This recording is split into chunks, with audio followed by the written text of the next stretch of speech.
너희에게 평강이 있을지어다. 아멘. 우리 주님께서 말씀하신 이 평강의 기원이 우리 특정을 해준 이 젊은이들과 우리 어르신들까지 함께하지 못한 우리의 가족에게 이르기까지 말씀대로 이루어지기를 우리 주님 예수님의 이름으로 기도합니다. 아멘. 오늘의 말씀의 제목은 단입니다. 겨울 단. 어제 우리는 말씀 가운데서 우리는 행복한 사람이다 라고 하나님께서 우리를 만들 때부터 지금까지 복주기를 원하시고 행복하기를 바라신다는 말씀을 함께 말씀 가운데 확인했습니다. 사실 우리가 연말 기도주일에 회개해야 할 것은 뭘 하고 안 하고 먹고 안 먹고 이런 거를 가지고 회개하기 전에 행복하지 않은 것에 대해서 회개해야 된다는 거예요. 아니면 잘못된 행복, 이 세상이 이렇게 가르친 그런 드라마에서나 보는 그런 행복을 추구하고 산 것에 대해서 회개해야 한다 하는 것입니다. 이 행복이라는 것과 어제 저녁 여러분 기억에 남을 단어는 열매라는 단어였습니다. 이게 어떻게 연결이 될까요? 아마 어제 잠깐 지나간 말씀이기 때문에 이거 행복하다고 하는 것과 열매가 어떤 관련이 있을까? 성경에 하나님께서 이렇게 말씀하셨습니다. 우리 다 보이실 테니까 같이 읽으실까요? 시작. 복 있는 사람은 그는 시냇가에 심은 나무가 시절을 따라 열매를 맺으며 그 잎사귀가 마르지 아니함 같으니 라고 되어 있습니다. 중간에 잠깐 생략은 했지만 어쨌든 복이 있는 사람은 시절에 열매를 맺어야 할 시절에 뭘 맺는다? 열매를 맺는다 하는 것입니다. 우리는 행복한 사람이라면 결과적으로 하나님의 말씀에 의하면 어떤 열매를 맺고 사는 것이 행복한 사람의 당연한 삶의 순리다라고 하는 것입니다. 이 열매를 맺으며 이번 일주일 동안 우리가 어떤 열매를 어떻게 맺을 것인가. 그래서 내년에는 이런저런 삶의 목표가 있을 수 있겠지만 좀 행복했으면 좋겠다. 우리와 우리의 가족이, 우리의 사랑하는 아이들이, 내가 그렇게 사랑하는 내 남편, 내 아내가 행복한 한 해를 좀 보냈으면 좋겠다. 그 하나님의 뜻과 내 내년 소망이 하나가 되는 그런 한 해가 되면 좋겠다라고 하는 것입니다. 그러면 여기에서 겨울단이라는 제목은 뭘까요? 이미 한자를 아시는 분은 저게 뭐겠다라고 판단하셨을 겁니다. 겨울에 우리는 오늘 연말 기도주일을 맞아 이 단에 대해서 좀 깊이 생각해 보려고 합니다. 먼저 단이란 뭐냐? 그 다음에 단에 대해서 뭔가 감사할 게 무엇일까? 그리고 단을 우리가 지금 왜 주목해서 볼 필요가 있는가? 이 세 가지를 먼저 정리해 보겠습니다. 먼저 단이란 국어적인 의미로 끊다, 이 결단하다 할 때 그 단입니다. 뭔가를 끊어내는 것을 단이라는 한자가 표현합니다. 끊을 단이에요. 그런데 이것에 대한 또 깊은 어떤 어의는 번뇌를 끊고 공포를 없애는 일이다라고 사전에 나와 있습니다. 번뇌, 나를 마음을 흔들고 근심하게 하는 것을 끊고 어떤 일에 대한 공포를 없애는 것이 단이라는 단어가 가지고 있는 의미라는 겁니다. 그러면 이 단을 우리가 왜 주목해서 보고 또 그걸 어떤 의미로 받아들일 때 감사할 수 있는가? 첫 번째, 열매를 맺는다고 하는 것은 몇 가지 과정이 필요합니다. 아시는 대로 어제 우리가 열매를 맺을 때 40가지, 한 나무에서 40가지의 과일을 맺히려면 어떤 과정이 필요했다? 버려진 나무가 잘려져서 건강한 나무에 어떤 과정이요? 접붙임받는 과정이 필요했습니다. 즉 말라 비틀어진 30년, 40년 동안 몸에 익숙해진 삶에 있는 열매를 맺지 못하는 그 말라 빠진 가지지만 그거 끊어내는 거를 사람이 잘 못한다는 거예요. 아파서. 습관적으로 살아가기 때문에 내가 지금 열매가 없고 말라붙었고 이렇게 살면 안 된다는 걸 알고 있고, 누가 봐도 나는 지금 문제가 있다는 걸 나 스스로도 알고 있는데도 불구하고 그걸 어떻게 못하는 거예요. 왜요? 이 끊어내는 게 너무 힘이 드니까. 그런데 그렇게 이 잘라낸 바 돼서 그것이 아주 건강한, 그리고 이 씨가 좋은 어떤 나무에 접붙인 바 되면 열매가 맺히느냐, 그게 끝이 아니라는 거예요. 그 다음에 과수농사를 지어보신 분은 바로 이해를 하셨을 겁니다. 반드시 봄에는 뭘 해야 된다? 가을이나 봄에는 가지치기를 한다. 왜냐하면 가지치기 하는 이유는 뭘 살리기 위해서요? 건강하고 열매 맺을 수 있는 튼튼한 가지의 영양분을 집중해서 주기 위해서 내 삶에 불필요한 것들을 끊어내는 작업이 있어야 열매를 맺을 수 있다.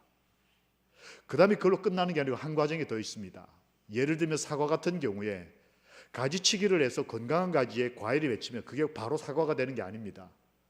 사과 농사를 해보신 분 알겠지만 전 어릴 때 그걸 많이 했습니다. 허리 아플 정도로. 속과라 그럽니다. 속과가 뭔지 어르신들 다 아실 겁니다. 사과가 처음에 맺히면 가지에, 건강한 가지에 하나가 맺히는 게 아니고 8개, 10개가 맺혀요. 요만한 것들이. 그러면 반드시 뭘 해줘야 되죠? 속과를 해줘야 돼요. 이 속과라는 건 단어, 이 사전에도 나오지 않는 단어입니다. 즉 농사를 짓는 경험을 해본 사람만 아는 단어예요. 여러 개의 작은 과일 가운데 불필요한 것들을 아무리 맛있어 보이고 좋아 보이고 미래가 기대되는 것처럼 보여도 정말 좋은 열매를 맺으려면 다 끊어내고 하나를 남겨야 합니다. 그 과정이 고통스러워요.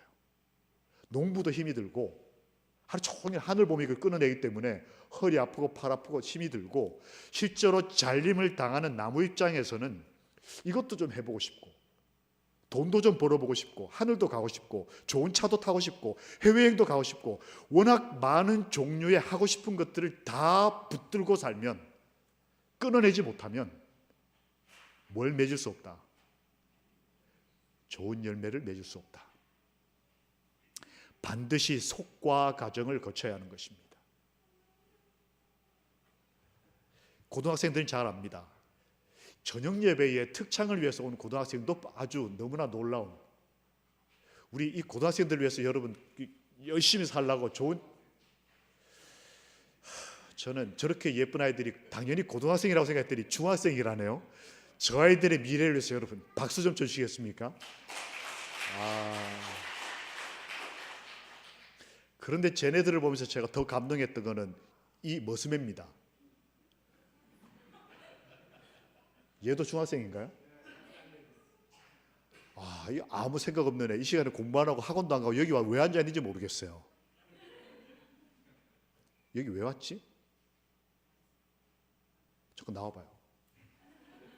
왜 네 집 자식 있지? 몇 학년입니까? 2학년입니다. 또 몇 반이죠? 이렇게 하려고 그러지? 네. 2학년 누구? 2학년 홍영기입니다. 아버님 어머니 여기 계시나? 아버지는 지금 홍성창 지사님이시고요. 아니 여기 계시냐고. 네, 여기 계세요. 아버님 손. 어머님은? 저기 뭡니다. 이 아이가 지금 학원에서 공부 열심히 하는 게 더 좋으십니까? 여기 와서 앉아 있는 게 더 좋으십니까? 아니요. 왜 이렇게 아버님이 말하세요? 집사님, 자네는 복 받은 친구다. 자네 여기 앉아서 설교 들어. 특권인 거 알지? 우리 새하늘 교회는 이런 좋은 청년들이 있음으로 인해 하나님께 감사합니다. 저녁 예배에, 그것도 연말 기도주일에 예배를 참석하는 학생들이 있다는 것, 우리 목사님 두 분께 감사드리고 어르신들께 감사드립니다. 그리고 아버님 어머님께 감사드립니다. 이 아이에게 있어서는 오늘 선택을 해야 됐을 겁니다. 뭐가 중요하고 뭐가 중요하지 않은지를 중학생, 고등학생들은 압니다. 왜냐하면 대학 갈 때에 중요하지 않은 과목들은 애들이 정리를 해요. 그래서 이렇게 대학 갈 때 정확하게 점수가 반영되는 것과 반영되지 않은 것을 똑같은 비중을 두고 공부하는 어리석은 고등학교, 대한민국 고등학생 없어요. 그런데 어른들은 왜 그걸 판단하지 못할까요? 내가 이게 지금 중요한 건지 아닌지를 뻔히 알면서도 이 시간에 드라마 보고 있는 우리 그리스도인들도 많다는 거예요. 당장 즐거우니까, 당장 편하니까. 속과하지 않으면, 즉 단 하는 작업을 반복해서 하지 않으면 좋은 열매를 맺을 수가 없다. 열매를 위해서는 고통을 참아내는 인내가 필요하다라고 하는 것입니다. 이게 천연계가 가지고 있는 하나님이 주시는 또 다른 계시 가운데 한 진리인 겁니다. 제가 얼마 전에 출장 갈 길이 있어서 이 미국 서부에 샌프란시스코 근처에 가면 네파라고 하는 큰 계곡이 있습니다. 골짜기가 있습니다. 근데 거기는 아주 유명한 게 있습니다. 2014년 올해 말고 작년에 전 세계에 와인 대회가 열렸습니다. 술 아시죠? 와인, 포도주. 와인 대회가 열렸는데 전 세계에서 1등을 한 품평을 받은 와인이 어디 생산된 와인일까요? 보통 와인 하면 이탈리아나 뭐 이런 데가 유명하거든요. 그런데 놀랍게도 이곳 네파밸리였습니다. 미국 사막 한가운데 있는 계곡에서 난 포도주가 전 세계 포도주에서 품평에서 1등을 했어요. 그래서 제가 이렇게 거기 갔는데 어떤 저를 안내하는 분이 저를 데리고는 이 큰 그 골짜기에 있는 어느 한 와이너리라 그럽니다. 와인을 생산하는 농장에 저를 데리고 갔습니다. 그 입구 사진을 찍은 겁니다. 근데 제가 거기에 가서 보고 깜짝 놀란 걸 발견한 게 있습니다. 거기 서부 아시는 대로 완전히 사막입니다. 그런데 포도 농장이 있다는 것도 놀라웠는데 거기서 생산된 포도즙이 전 세계 품평에서 1등을 했다. 오, 대단한데요? 그랬더니 이거 보라면서 보여줬어요. 그게 뭐냐면 포도나무들이었습니다. 이 사진입니다. 이게 좀 너무 사진을 제가 작게 가져와서 잘 안 보실지 모르겠습니다. 자세히 보시면 기둥이 있고 이제 이렇게 철조망이 쭉 있으면서 포도나무들이 쭉 크는데 여기는 절대로 포도나무를 위로 자라지 않도록 다 잘라냅니다. 옆으로 가도록 잘라내면서 제일 밑에 보시면 검은색 파이프가 하나 지나가는 게 보이실 겁니다. 혹시 보이시나요? 전선줄 같은 게 밑에 지나가죠. 저는 저게 뭔지 싶어서 이렇게 물어봐서 이게 뭡니까 그랬더니 물을 공급하는 그 파이프, 물을 주는 파이프라고 얘기를 들었습니다. 그 저는 이제 스프링클러인 줄 알았어요. 시간 되면 이렇게 휙 돌아가서 이렇게 잔디밭에 물 주는 것처럼 그렇게 주는 건 줄 알았는데 그렇게 물을 안 준다고 하더라고요. 그 물을 어떻게 줍니까 그랬더니 하루에 저 밑에 깔려 있는 파이프라인에서 물을 시간이 딱 되면 몇 방울만 똑똑 떨어뜨린다 그래요. 물을 충분히 주지 않고 몇 방울씩 준다는 거예요. 그래서 이 네파밸리에 있는 포도나무는 하나도 예쁜 나무가 없어요. 얘네들이 물을 못 먹어서 다 비틀어져 있어요. 이렇게 비틀리고 저렇게 비틀리고 그 물을 먹고 싶은데 먹지 못하는 걸 참고 있다가 물 몇 방울이 딱 떨어지면 그거를 최대한 빨아들여서는 온 몸에다 적재적소에다 다 갖다 넣어서 그래서 여기서 나오는 포도 송이는 크지도 않고 요만한데 당도가 굉장히 높다 그래요.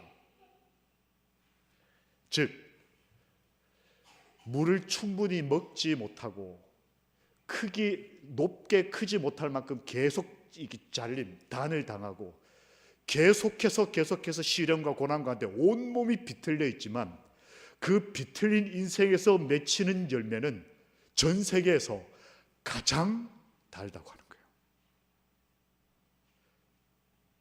이 아이들은 사막에서 물 몇 방울을 먹으면서 한국에 있는 저기 입장에 가면 있는 그런 아주 큰 알갱이의 포도만큼 그렇게 풍요롭게 자기의 인생을 이렇게 선택해서 가지 못하고 한 나무에 포도송이도 몇 송이밖에 없어요. 다 잘라버려서 그 몇 송이밖에 안 되는 작은 포도송이에 자기 인생의 전부를 거는 거예요. 그래서 여기에서 생산된 포도주는 전 세계에서 가장 맛있는, 내 인생이 하나님께 복을 바랄 때에 우리는 보통 풍요롭고 키가 크고 많은 물을 마실 수 있고, 그래서 내 열매가 주렁주렁 맺히는 것이 행복이라는 어떤 고정관념 속에 우리가 살아왔다는 거예요. 그러다 보니까 어느 날 우리가 시련에 닥치면 행복 안 한 것처럼 우리 스스로 우리 자신을 인식한다는 거예요. 교통사고가 나면 하나님께 벌 받았다고 생각을 하고, 암에 걸리면 이건 내가 무슨 죄 지어서 이렇게 됐다고 생각을 하고, 이렇게 자꾸 뭔가 문제가 생긴다는 거예요. 그래서 세상에서 돈 많이 벌고 잘 먹고 건강하게 사는 사람들은 복 받은 사람처럼 보여서 진리가 아닌데도 그렇게 사는 것을 부러워하면서 우리가 어느새 따라가고 있더라는 거예요. 그런데 성경은 진리를 정반대 방향에서 얘기하고 있는 것입니다.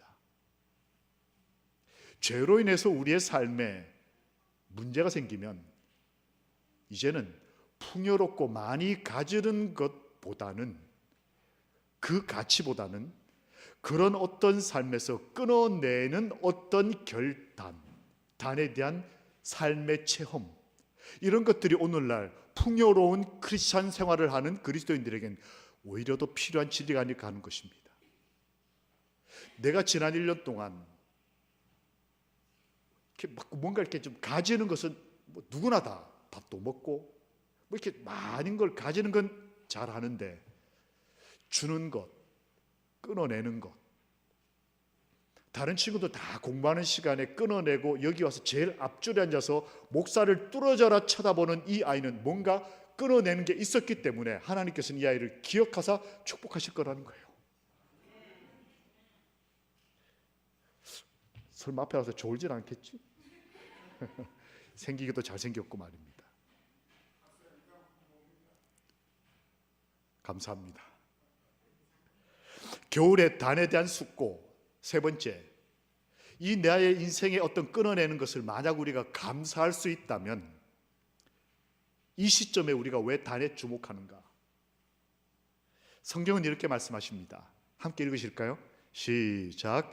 무릇 열매를 맺는 가지는 더 열매를 맺게 하려 하여 그것을 깨끗하게 하시느니라. 이게 원어적 의미로 끊어낸다, 정리한다, 전정한다는 뜻입니다.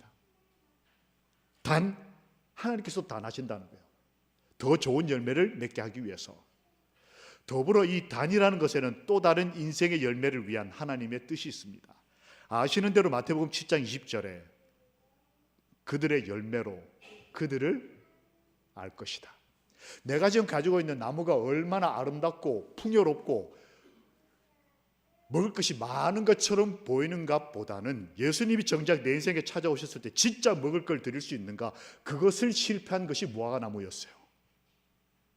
아주 풍요롭고 많이 먹고 남이 볼 때는 대단히 좋은 나무처럼 보였지만 열매 맺는 일에 실패한 나무. 그래서 성경은 이 성경절 뒤에다 이렇게 썼습니다. 이와 같이 좋은 나무마다 아름다운 열매를 맺는다.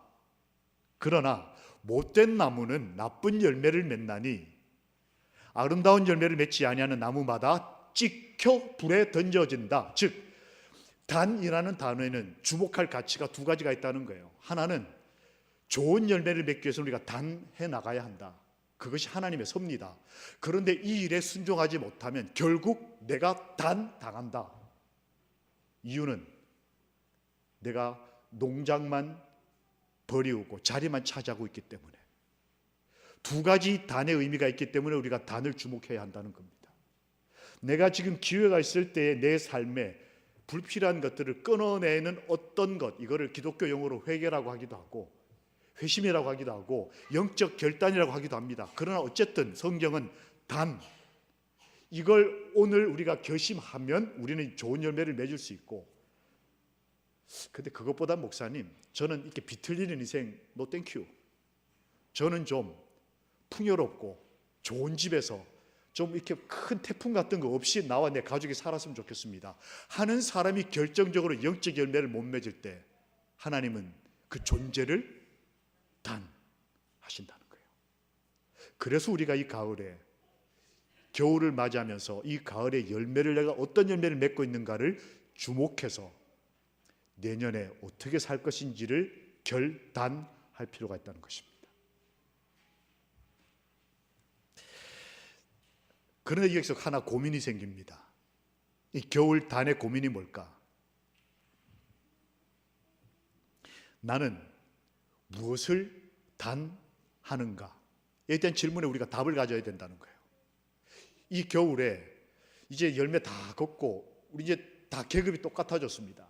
내가 포도나무인지 사과나무인지 얘가 묘목인지 저는 열매를 맺은 나무인지 다 열매도 떨어지고 잎사귀마저도 다 떨어진 지금 시점에서는 이제 다시 처음부터 출발선에 다시 서는 겁니다.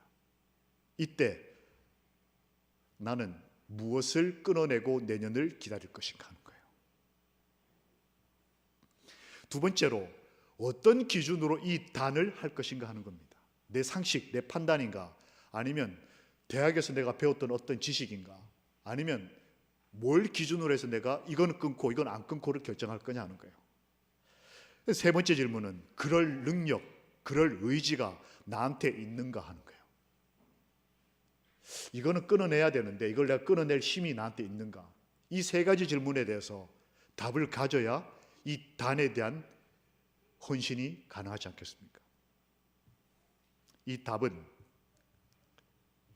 성경에 있습니다. 단의 기준이 뭐냐? 뭘 끊어내고 끊어내지 않을 것이냐? 즉, 내 삶을 어떻게 정리하고 내년에 행복한 삶을 살아갈 것이냐에 대한 판단 기준. 함께 읽겠습니다. 시작. 모든 성경은 하나님의 감동으로 된 것으로 교훈과 책망과 바르게 함과 의로 교육하기에 유익하다. 내가 무엇을 선택할 것인가에 대한 교훈, 내가 뭘 잘라야 할 것인가에 대한 책망, 어떤 가지를 자르고 어떤 가지를 살려서 바르게 나갈 것인가에 대한 바르게 함, 그 결과로 의의 열매를 맺히기 위해서 하나님은 우리에게 놀랍게도 성경이라는 진리를 주셨다는 거예요. 내가 어떤 판단 기준을 가지고 살 것인가,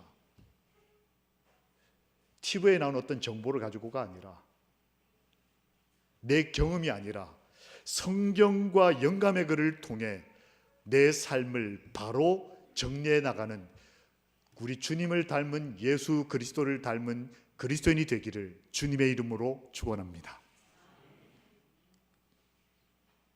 그럼 이 단할 능력은 어떻게 해결할 것인가?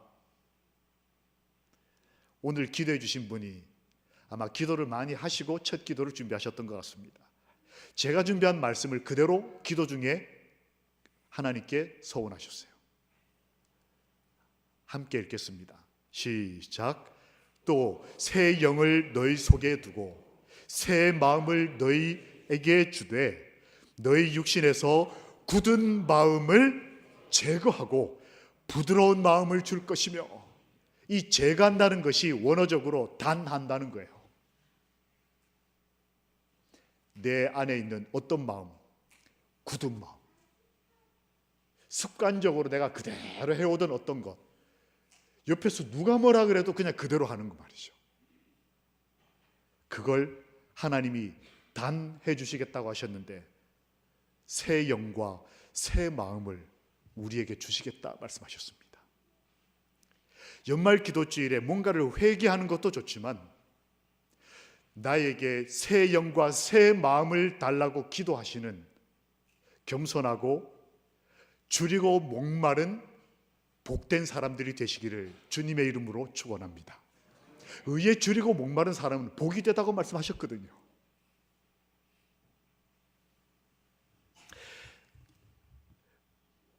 저희 연수원에서 연수를 할 때에 한 개신교회 목사님이 저희 연수원의 목회자들 연수에 참석을 하셨습니다. 지금 환갑이 넘으신 여전히 목회를 하고 계시는 분이셨어요.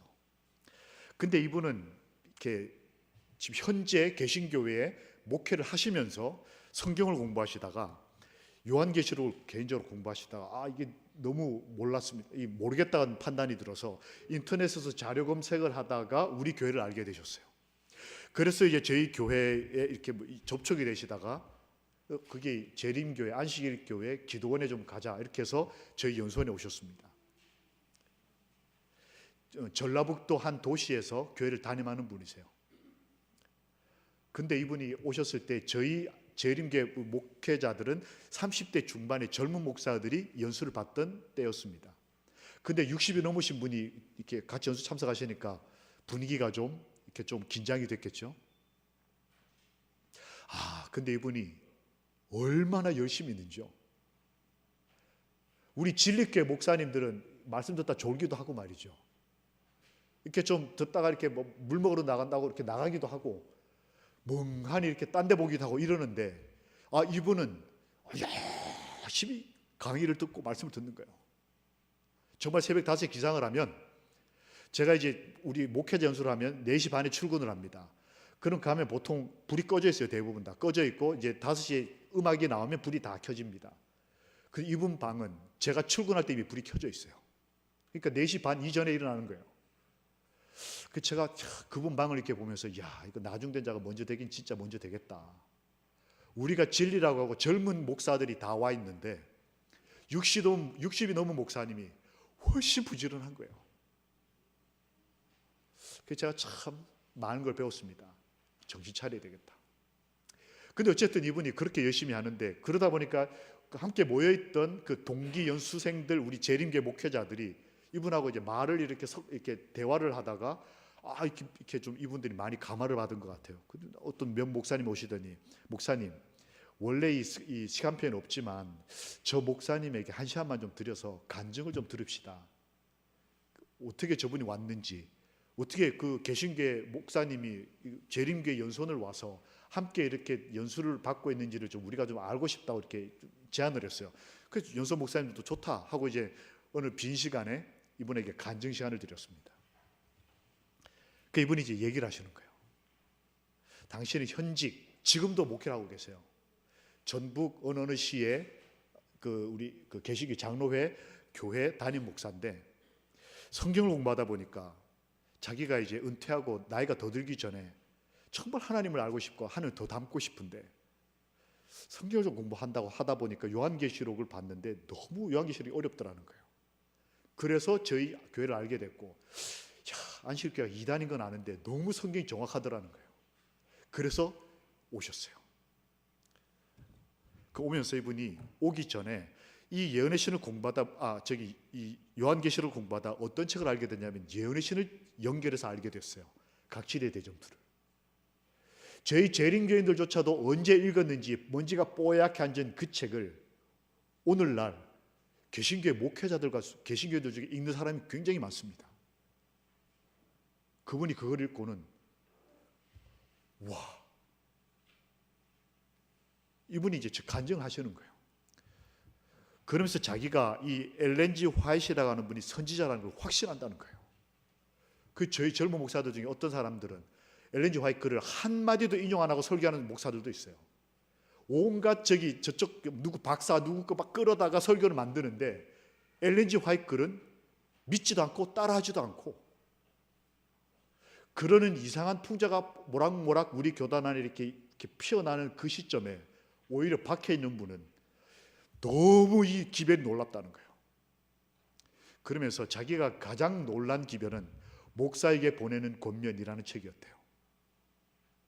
이분은 목회를 40년을 했는데 엘렌 화이트는 목사에게 보내는 권면책을 읽고 충격을 받았다는 거예요. 나는 목회한 것도 아니더라는 거예요. 그러면서 저희들한테 당신들은 정말 복받은 사람이라고 어떻게 이렇게 놀라운 기별을 가지고 목회를 하고 신앙생활을 하냐고. 내가 이거를 40년 전에 알았더라면 내가 목회를 잘했을 텐데. 이분은 4시 반 전에 일어나서 새벽기도 하는 분이에요. 통성기도 하고 그분 기도실 옆에 가면 막 쩌렁쩌렁 울리고 눈물에 뭐 찬양 소리에 40년을 목회한 그 열정이 아직도 식지 않은 우리 재림교회 30대 목사들 누구보다도 더 열정이 있는 분인데 그분이 우리 앞에 회심을 하시더라고요. 회개한 걸 고백하시더라고요. 여러분들은 복된 사람이라고. 그래서 이분이 뭐라 그러냐면 내가 여기 오면서 그때가 한 7, 8월 정도 됐습니다. 안식일교회 목사들만 다 모여 있는 곳에 간다고 내가 얘기를 듣고, 내가 이걸 1월달인가 읽었는데 여기 오기 한 달 전에 다시 읽었다는 거예요. 내가 진리교회 목사님들 모인 자리에 가는 거니까 내가 다시 읽고 마음 준비를 다시 해서 가야 되겠다고. 그래서 와서 이분이 하는 얘기가 그겁니다. 나는 20년이 넘도록 조기 축구회를 한 축구광이라는 거예요. 그런데 말씀을 읽다 보니까 축구하지 말라는 말이 있더래요. 근데 이분이 정확하게 읽으셨어요. 그런 스포츠를 하지 말라는 것이 그 밑에 뭐라고 되어 있습니까? 뭐 때문에? 경쟁심 때문에. 남에게 이기려고 하는 과도한 그런 어떤 이 욕정이 자꾸 이렇게 개발되기 때문에 하지 마라. 이분은 그걸 정확하게 보고 자기가 몇십 년 동안 해온 그 좋아하는 축구를 자기가 끊었다고 얘기를 하는 거예요. 예언의 신을 보지도 않고 따라하지도 않는 저 같은 죄인 목사 앞에서 60대 할아버지 목사님이 내가 수십 년 동안 해오던 걸 끊었다고 얘기를 하는 거예요. 그러니까 저희 젊은 목사들이 이걸 아멘을 해야 되는 건데 감히 아멘을 못하는 거예요. 여러분, 제가 이제라도 이 진리 말씀을 알아서 내가 그 좋아하던 조기 축구를 내가 끊었다고. 야, 그 얘기를 하는데 저희들이 아무 소리도 못하는 거예요. 저 같은 죄인은 막 살거든요. 안식일만 지키면 됐지 뭐. 내가 30년 40년 신앙했으니까 이 정도에서는 그냥 내가 적당히 하는 건 하나님 다 봐주실 거라 이렇게 생각하고 적당히 넘어가는 게 그렇게 많았는데, 이 와중에 그 사람은 그런 것 하나라도 순종하면서, 그러면서 이렇게 얘기를 하더라고요. 마지막에 여러분 저를 위해서 기도해 주십시오. 그 저희들이 아멘 했는데 그 다음 말이 뭐였냐면, 제가 말씀대로 다 지금 이게 정리해 나가고 있는데 하나를 아직 못했다는 거예요. 그게 뭘까요? 제가 기아 타이거즈 팬입니다. 이분이 전북 분이다 보니까 호남권은 프로야구가 기아 타이거즈라는 프로야구단이 있습니다. 이분이 축구도 좋아하지만 야구도 좋아하셨나 봐요. 내가 기아 타이거즈 팬인데 우리 교인들하고 방문 갔다 오면 그 승합차 교회 차에다가 DMB 켜놓고 그 옛날에 혜태, 지금 기아 타이거즈 야구 틀어놓고는 교인들하고 으쌰으쌰 응원하는 게 이분의 취미였다는 거예요. 내가 축구는 끊었는데 아직 기아 타이거즈는 못 끊겠다고. 그래서 아들뻘 되는 젊은 목사들한테 여러분 저를 위해 기도해 주십시오. 내가 아직 전라도 사람이라 기아 타이거즈에 대한 이 애착심을 내가 버리지를 못했다고. 눈물을 흘리다니까요. 우리는 교회 안에서 너는 전라도 사람이냐 경상도 사람이냐, 너는 서울 삼류 출신이냐 한국 삼류 출신이냐, 너는 삼류학교 나왔냐 아니면 비삼류 학교 출신이냐, 우리끼리 이루고 있는데 말이죠. 너는 많이 가졌냐 못 가졌냐, 넌 대학 나왔냐 못 나왔냐, 너는 누구하고 친하냐 안 친하냐. 우리는 그러고 있는데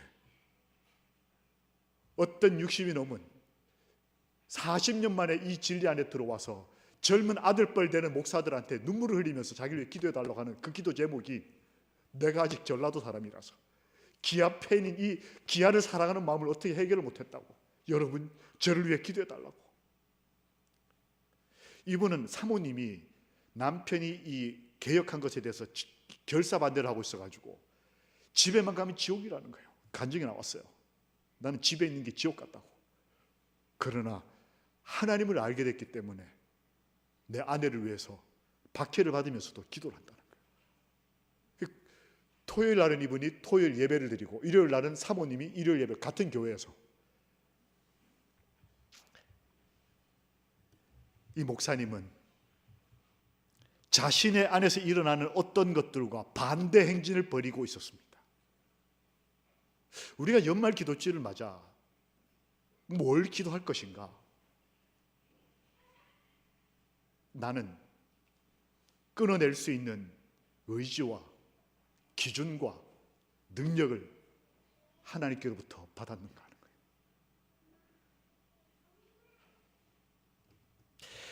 성경은 말합니다.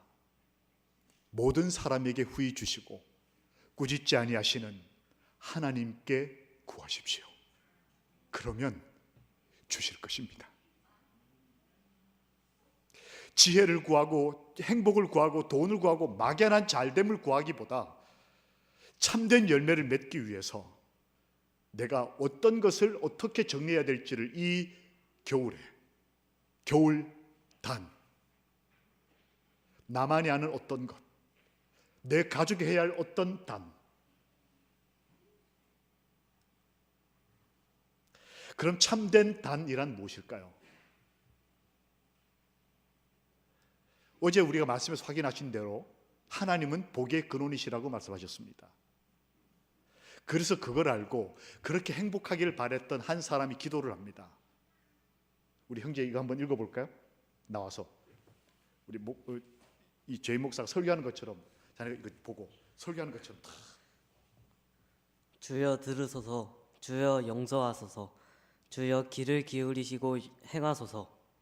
이 기도가 누구의 기도인지 압니까? 밑에 힌트. 다니엘의 기도입니다. 이 기도를 형제의 기도로 삼기를 주님의 이름으로 기도합니다. 아멘. 아멘. 네, 들어가십시오. 들어가니까 너무 좋아하죠.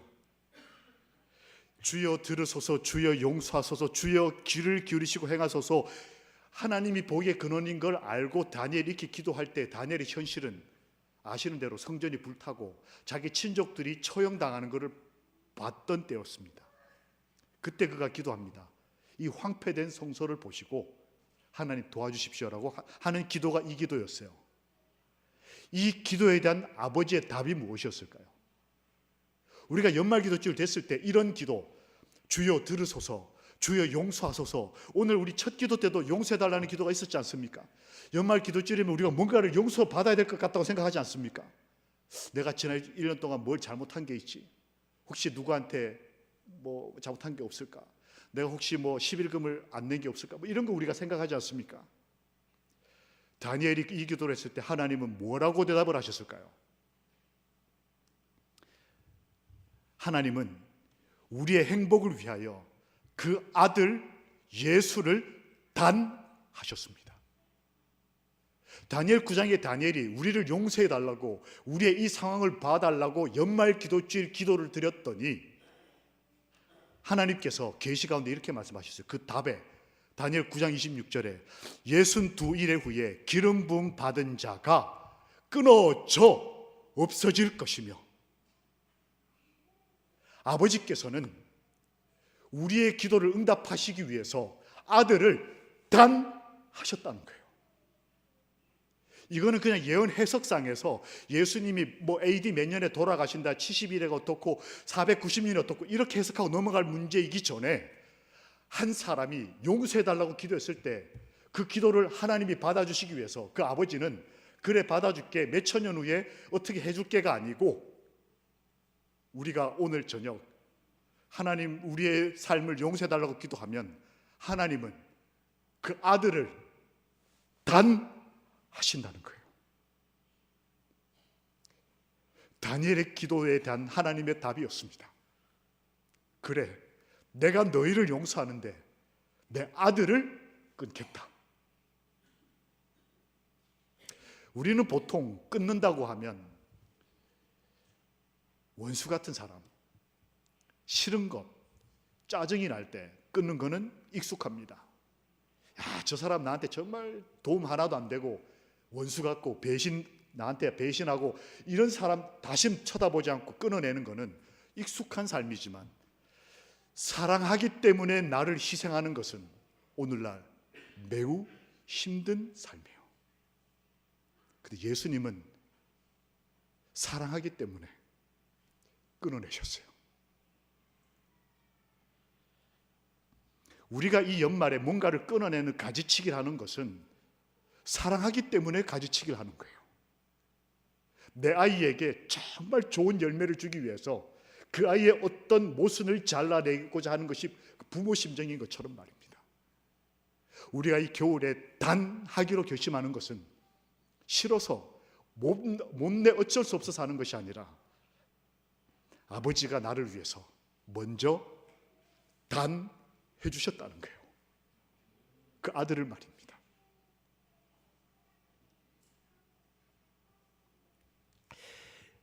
혹시 이 사진을 보신 기억이 나십니까? 중국인입니다. 이 아버지는 젊지만 조금 가난했던 것 같습니다. 그래서 먹고 살기 위해서 열심히 일하는 아버지였는데 딸아이가 있고 또 사랑하는 아내가 있었습니다. 집이 없어서 비닐하우스에서 살고 있었어요.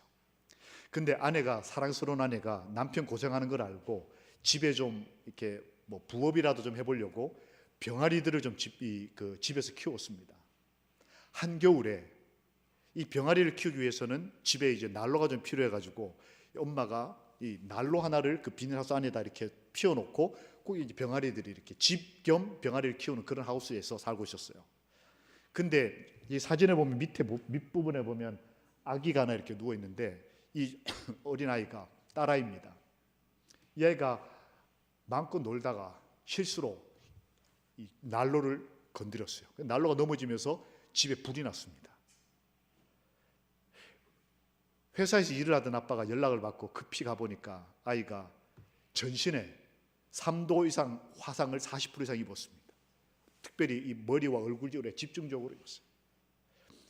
비닐하우스 집에 불이 붙었는데 아시는 대로 하우스에 비닐에 불이 붙으면 이게 비처럼 이렇게 밑으로 이렇게 그게 피부에 와서 다 붙은 거예요. 그래서 이 어린 여자아이 딸이 이게 불붙은 비닐이 이렇게 덕지덕지 붙은 상태에서 병원으로 실려갔어요. 어떻게 됐겠어요, 아이가? 이제 아버지가 왔는데 딸을 보니까 이 딸아이가 이 피부가 특별히 얼굴이 말 그대로 엉망이 된 겁니다. 할 수 없이 뭐 다른 어떻게 해서 살려내긴 했는데 아버지가 볼 때 이 딸아이가 앞으로 여자인데 커서 뭐 미스 차이나도 되고 시집도 가야 될 텐데 큰일 난 거예요. 이 가난한 아버지가 성형수술을 하기로 결심을 합니다. 근데 이제 이 얼굴에 딸아이 이 피부 안면 이제 뭐라 그러죠? 이식 수술을 해야 되는데 아버지가 자기 살을 떼주기로 결심을 했습니다. 얼굴에 이식을 하려면 어디 피부를 떼다 붙일까요? 엉덩이요? 이 허벅지 안쪽 살입니다. 이 사람 피부 중에 팔 안쪽 여기하고 허벅지 안쪽 피부가 가장 부드럽고 얼굴하고 가장 비슷한 그런 성질을 가지고 있는 것 같아요. 근데 이쪽은 표면적이 너무 좁아서 할 수 없이 딸아이는 너무 넓게 이게 상처가 있었기 때문에 허벅지 안쪽을 넓게 도려내는 수술을 해야 됐습니다. 딸아이를 옆에 눕혀놓고 아빠도 이제 옆에 이렇게 같이 떼서 바로 갖다 붙여야 되니까요. 같이 수술실에 들어갔는데 문제가 하나 있었어요. 아빠가 돈이 없었습니다. 그래서 딸은 전신 마취를 했는데 아빠는 전신 마취하는데 한국 돈으로 17만 원이 필요한데 그 돈이 없어서 국부 마취를 했어요. 허리 밑으로만 마취하는 이 부분 마취를 주사를 맞았어요. 그러니까 머리는 지금 멀쩡한 채로 이제 수술실에 들어간 겁니다. 근데 이게 중국 의술이 그런지 어떤지 몰라도 이 마취가 좀 덜 됐는지 이 살을 떼내는데 너무 아픈 거예요. 그러니까 이 의사가 메스를 대서 이제 이분의 이 허벅지 안쪽을 칼로 도려내는데 너무 아프니까 아빠가 자기도 모르게 비명을 질렀어요. 그때 의사가 너무 놀라서 칼을 뺐습니다. 어떡하죠? 돈은 없고 마취는 할 수가 없고 그래서 할 수 없이 자금은 해야 되고 그러니까 의사가 이제 할 수 없이 이제 조금만 떼고 말려고 이렇게 하는데 이 아버지가 이렇게 얘기를 합니다. 아니라고, 더 떼가라고, 조금이라도 더 떼가라고,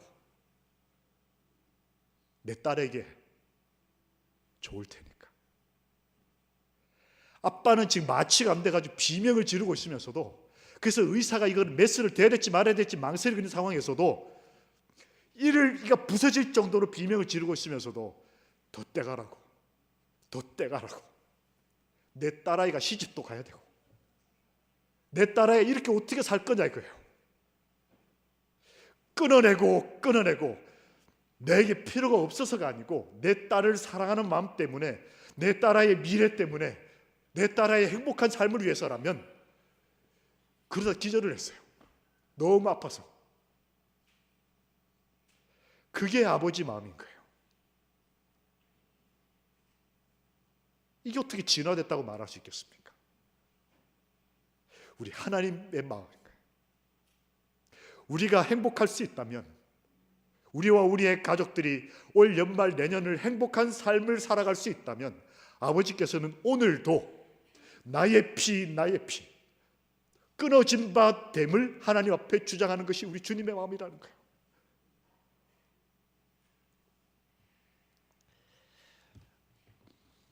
너무 사는 게 어렵고 신앙생활이 힘들어서 한 사람이 책을 썼습니다. 하나님, 제게 왜 이러세요? 책 제목이 이래요. 하나님, 제게 왜 이러세요? 내가 그렇게 나쁜 사람도 아니고 그래도 열심히 살아왔고 교회도 열심히 다니고 그러는데 도대체 왜 이런 일들이 내게서 일어나느냐? 왜 내 삶이 행복하지 않느냐?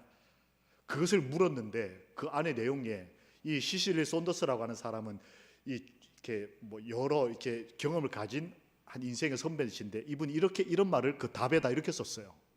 하나님, 제게 왜 이러세요? 라는 질문에 대한 답.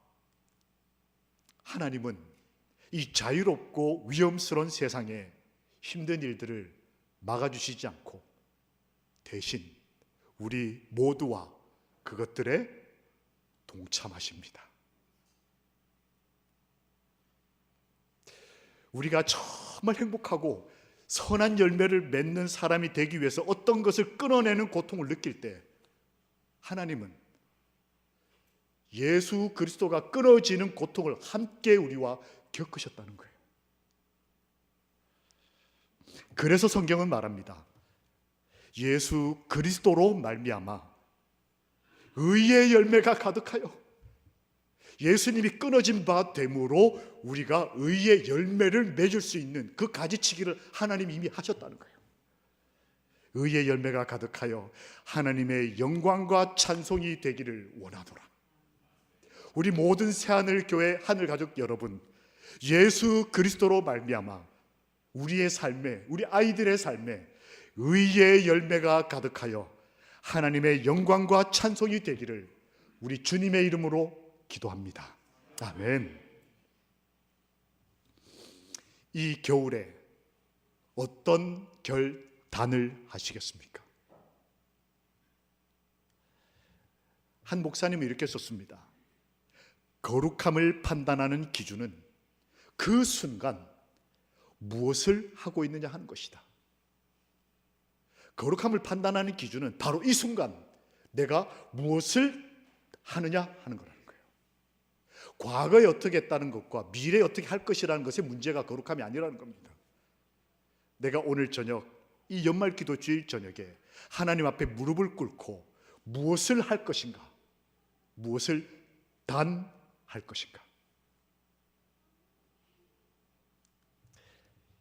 인생의 열매를 위하여 단하십시오. 예수님께서 그렇게 하신 것처럼 이 1년을 마치면서 내 삶의 어떤 것들을 단하고 예수님처럼 의의 열매를 맺는 행복한 하늘 가족들이 되시기를 우리 주님 예수님 이름으로 기도합니다. 아멘. 우리 함께 무릎을 꿇고 내 삶을 위하시는 아버지의 마음을 받도록 하겠습니다. 함께 개인기도 하시고 우리 피아노 소리가 들리시면 찬양하고 마치도록 그렇게 하겠습니다. 함께 단하기 위하여 기도하겠습니다.